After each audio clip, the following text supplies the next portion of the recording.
তিনি তো নিরাকার। কে বলেছে আল্লাহ আকার? আকার ধরতে হয়, নিরাকারের তলাশ করার জন্যই আকার ধারণ করতে হয়। একটা আকারধারী গুরু আমাদেরকে নিতে হয় আমার নিরাকার সত্তাকে বোঝার জন্য। আকার আল্লাহ কেন হবে? লালন বলেছেন যে নিরাকারে ছিলেন যিনি, আকার সাকার পাইলেন তিনি।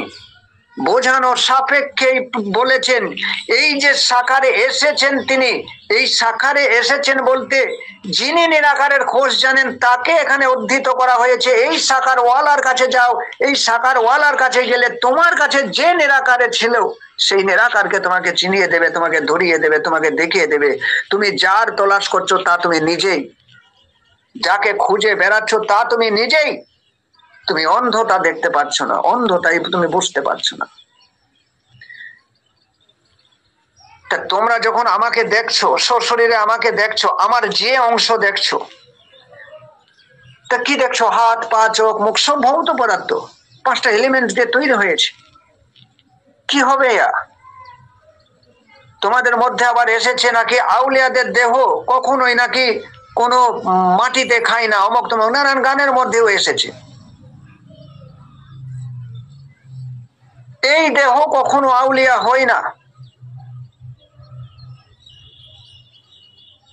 দেহ কখনো আউলিয়া হয় না। দেহই যদি মাটিতে না পচবে, দেহই যদি আউলিয়া হয়ে থাকে, তাহলে বর্তমানে যারা আউলিয়া বলে দাবি করে তারা পেটের বিরুদ্ধে লড়ে দেখা, পেট খেতে চাইবে তাকে কখনোই খেতে দেবে না।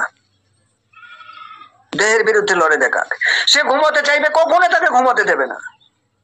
দেখাক কত তো তোমার দেহ নূর হয়ে গেছে দেখি। কি আর বলবো বাবাজান, নবীর সন্তান হয়েছিল তো, নবী বিয়ে করেছিলেন তো, নবীর দেহ কাটলে কি রক্ত বেরিয়ে আসতো না? নবীর কি মন নামক কোনো বস্তু ছিল না যেখানে দুঃখ পাওয়া বা হাসি উপলব্ধি করার বিষয় কি ছিল না? তার কি খাদ্য পেটের জন্য প্রয়োজন হয়নি? তা কি পরিপাক হওয়ার জন্য ভিতরে তাকে পচতে হয়নি? তার বডি কি অ্যামোনিয়া ইউরিয়া সৃষ্টি হয়নি? তা কি প্রস্রাবের আকারে বার করতে হয়নি? খুব বিজ্ঞান মনস্ক ভাবে চিন্তা করবে। যাকে রাসূল বলা হলো, যাকে খোঁজ করার কথা বলা হলো, সেই পরম স্রষ্টার কথা বলা হয়েছে, পরমাত্মার কথা বলা হয়েছে, তা তো এক, দুই তো সে নয়। তা নবীর কাছে যেভাবে উদয় হয়েছে তোমার কাছে সেই উদয় হয়েছে, ওখানে যে উদয় হয়েছে, যে প্রকাশ হয়েছে তোমার কাছে সেই প্রকাশ হয়েছে। তাহলে তিনি এত মহান কেন? তিনি মহান ছিলেন কেবলমাত্র সেই মহান স্রষ্টার কৃপা, ওখানে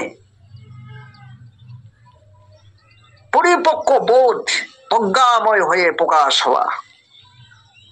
তাও তিনি জন্মসূত্রে থেকে পেয়েছেন ঠিকই, কিন্তু তাও প্রকাশ করার জন্য 15টা বছর গভীর তপস্যা, গভীর রিসার্চ, গভীরভাবে গবেষণা করা, পর্যবেক্ষণ করা, গভীরভাবে মনোনয়ন করা, মনকে এক দৃষ্টিকোণে প্রবাহিত করা।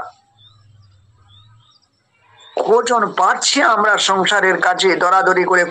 কজন সময় দিতে পারছি? কজনের ভেতরে এই জিনিসটা আছে যে সত্যকে আমাকে খুঁজে পেতে হবে, খাওয়া দাওয়া, খাওয়া, সংসার আদি সমস্ত কিছু ফেলে দিয়ে একই চিন্তায় পড়ে থাকতে কে পারছি আমরা? এখানে তেনার শ্রেষ্ঠত্ব। ধর্মকে বুঝতে শিখলাম না। বিজ্ঞান যা দেখে না, যা সামনে প্রমাণ করতে পারে না, যা সামনে আনতে পারে না, তাকে বিজ্ঞান মানে না। অধ্যাত্ম বিজ্ঞানের বিজ্ঞান, বিজ্ঞানের মধ্যে, অনুভবের মধ্যে তা যদি ধরা না পড়ে, তাহলে তাও মহান পুরুষেরা তা গ্রহণ করে না। মহান পুরুষদের, যারা মহান ব্যক্তিত্ব, তাদের জীবনকে নিয়ে রিসার্চ করবে, পড়াশোনা করবে, গবেষণা করবে, দেখবে প্রত্যেকের জায়গাতে একই অবস্থান। যে তার অনুভবের জগৎ থেকে তাকে আনতে পারেনি, সে মানেনি।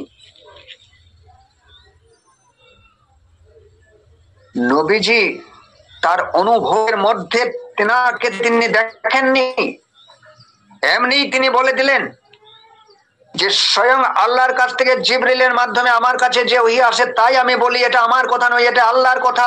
তিনি এমনি এমনি বলে দিলেন এটা আল্লাহর কথা, তিনি আল্লাহকে না দেখে বলে দিলেন এ কথা। এই সালাত বলো, জাকাত বলো, রোজা বলো, আর হজ বলো, যা কিছুই বা বলো না কেন, এর মূল যে বিষয় সেটা হচ্ছে তুমি শান্তি, তোমার মধ্যে শান্তি প্রতিষ্ঠা করো, তোমার মধ্যে শান্তি প্রতিষ্ঠা করো এখনই, এই মুহূর্তে, এই মুহূর্তে, এই মুহূর্তে দ্রুত পারো ইফতার শেষ করো। কি করবে তাহলে? দুপুরবেলা ইফতার করে দেবে? আসল বিষয়টা তো তা কখনোই হবে না।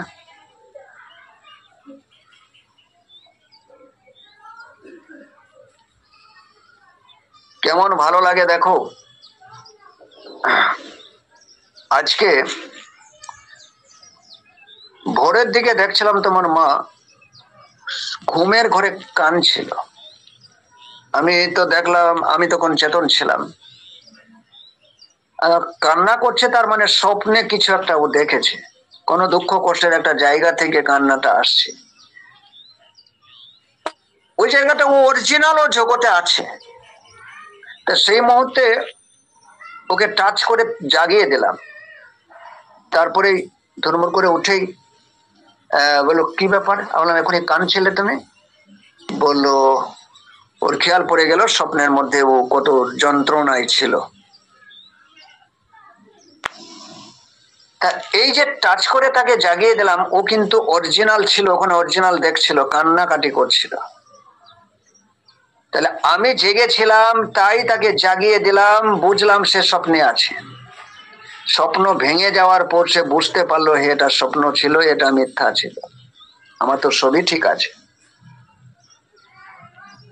এমন মহান পুরুষেরা, সাধকেরা এই রকমের তারা জাগ্রত। আর এই দুনিয়াদারি যে মানুষ, তারা আধা জাগ্রত অবস্থায় আছে, আধা জাগ্রত। এ কারণে প্রত্যেকটা মানুষ স্বপ্নে আছে। এরা এই যে দুনিয়াকে কামড়ে বসে আছে না, একেবারে অরিজিনাল এই জায়গাটা ছাড়তে পারছে না। যেমন স্বপ্নে কামড়ে বসে থাকে, স্বপ্নকে ছাড়তে পারে না। স্বপ্নে 1 কোটি টাকা পেয়ে গেছে লটারিতে, বিশাল আনন্দ, কি করব না করব ওই নিয়ে ব্যতিব্যস্ত, বিশাল কিছু করে বেড়াচ্ছে। স্বপ্ন ভেঙে গেলে বুঝতে পারে এটা মিথ্যা ছিল, তার কাছে টাকা পয়সা কিছু নাই। এই আধা জাগ্রত, এই আধা জাগ্রত অবস্থাতেও একটা স্বপ্ন। এই যে এই আমরা যে জায়গায় আছি, এটা আমরা একটা স্বপ্নে আছি, আধা জাগ্রত এটা স্বপ্ন। কোন মহান ব্যক্তি যে জেগে আছে, সে যখন তার দৃষ্টিকোণ থেকে বুঝিয়ে বুঝিয়ে, এখানে তো আর গায়ে টাচ করে দিল আর আউলিয়া হয়ে গেল, জেগে গেল, বিষয়টা তো এমন হয় না।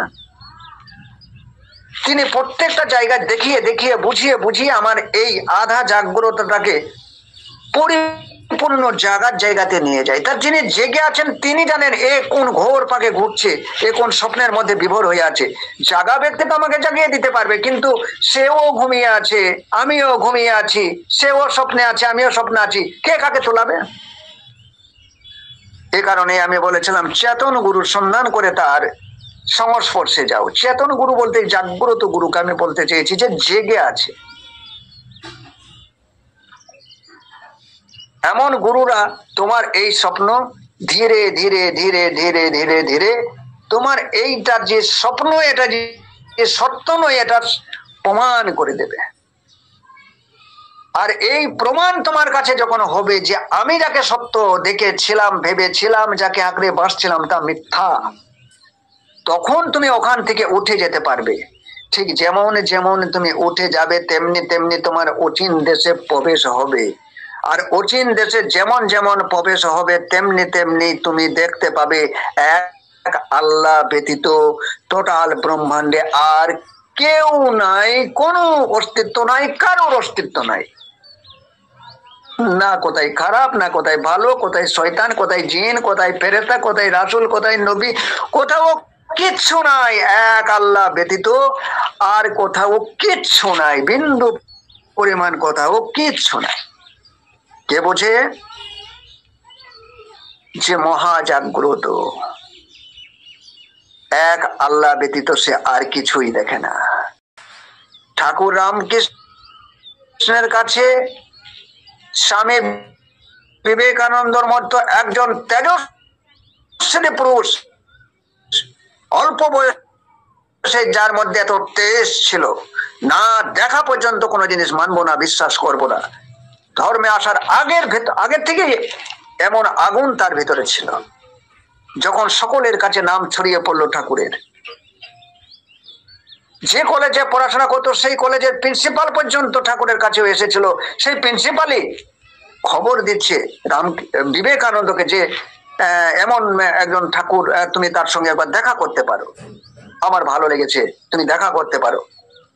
সে দেখলাম আমাদের কলেজের একটা বিজ্ঞান মনস্ক মানুষ, প্রিন্সিপাল সে পর্যন্ত বলছে ঠিক আছে যাই দেখি। তার প্রথম প্রশ্নই ছিল, আপনি কি ভগবানকে দেখেছেন? প্রথম প্রশ্ন গুরুকে, এখনো দীক্ষা নেইনি, সারেন্ডার হয়নি, তার যে একটা অগ্নিভাব ভেতরে, আপনি কি ভগবানকে দেখেছেন? ঠাকুরের একটি জবাব ছিল, শুধু আমি দেখেছি নয়, তোকে দেখাতে পারি। ঠাকুর এই কথা সকলকে বলবে না, কোন বিবেকানন্দকেই বলবে। সকলকে দেখানো যায় না, দেখার সেই ক্ষমতা থাকতে হয় তার ভেতরে। আমি কাউকে জাগিয়ে দিতে পারি না, আমি কাউকে আউলিয়া বানিয়ে দিতে পারি না, কাউকে পীর বানিয়ে দিতে পারি না, কাউকে রাসূল বানিয়ে দিতে পারি না, না আমার কোনো ক্ষমতা নাই। আমি তো তোমাদেরকে কোনো শিক্ষাও দিতে পারি না। তোমাদের মধ্যে যার যার ভেতরে এমন বীজ বোনা আছে যে একদিন প্রস্ফুটিত হবেই, কেবল পরিবেশ পাচ্ছে না, তার কেবলমাত্র পরিবেশটা তৈরি করে দিতে পারি, ব্যাস সে ফুটে যাবে আপনা আপনি, সে নিজেই ফুটবে, আমি কিচ্ছু দিতে পারি না তাকে। ধর্মের যে জায়গাতেই আমরা যাই না কেন, যে জায়গাতেই যাই না কেন, তার মূল ভাব আছে যে আমি যাকে খুঁজছি সে তো আমি, আর তার বাস কিন্তু অচিন দেশে। সেই অচিন দেশে প্রবেশ করতে গেলে আগে মন নামক ব্যক্তিটাকে শান্ত করাতে হয়, দুনিয়া মুখী থেকে তাকে ফিরিয়ে আনতে হয়। মন নামক ব্যক্তিটাকে আমরা প্রত্যেকে মন হয়ে বাঁচি, এ কারণে তো মনের কষ্ট আমাদের কষ্ট, মনের আনন্দ আমাদের আনন্দ। আমরা প্রত্যেক ব্যক্তি মন হয়ে বাঁচি, আমরা প্রত্যেক ব্যক্তি অহং হয়ে বাঁচি। কোন জায়গায় আমাদের একটু প্রেস্টিজ পাংচার হলে পরে আমরা নিতে পারি না, কারণ আমি তো ব্যক্তি হয়ে আছি। যে নিজের প্রতি নেই করেছে সে স্পষ্টভাবে দেখে নিয়েছে আমার মতো করে কেউ হবে না। তাহলে কেন আমার স্ত্রীকে বলি তুমি আমার মনের মতো হলে না?